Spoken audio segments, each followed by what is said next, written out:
حقوق فضا از کجا میاد؟ اگه یه روز تو فضا بین دو کشور یا دو شرکت دعوا بشه، اولین سوال این نیست که کی مقصره. اولین سوال اینه اصلا قانون کدومه؟ چون فضا مثل زمین نیست، نه کشور داره، نه مرز، نه پلیس. پس طبیعیه که قوانینش هم فرق کنه. حقوق فضا از یه قانون واحد نیومده، از چند جا جمع شده، تیکه تیکه و هنوز هم کامل نشده. اولین و مهمترین منبع معاهدات بین‌المللی هستند.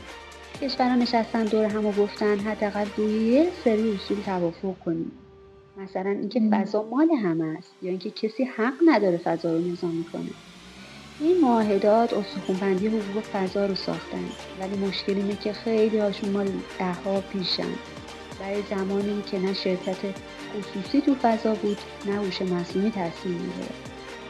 اینجاست که عرف بین‌المللی وارد میشه، یعنی کشورها یه کاری رو هی انجام میدن و بقیه هم مخالفت جدی نمیکنن. کم کم همون رفتار میشه قانون نانوشته. تو فضا خیلی وقتا عرف جلوتر از قانون نوشته شده حرکت میکنه. منبع بعدی اصول کلی حقوقیه. اون چیزایی که عقل حقوقی همه قبولش داره، مثل مسئولیت در قبال خسارت یا حسن نیت در رفتار کشور.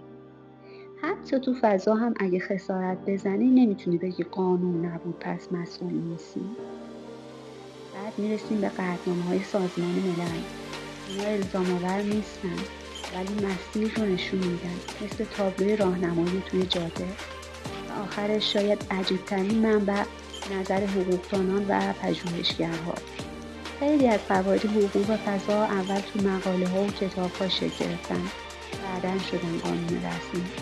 واقعیت اینه که حقوق فضا بیشتر از اینکه نوشته شده باشه در حال ساخته شدنه و دقیقاً به همین دلیله که هر تصمیمی که امروز تو فضا گرفته میشه میتونه قانون فردا رو شکل بده. تو اپیزود بعدی میریم سوال یه سوال سخت‌تر.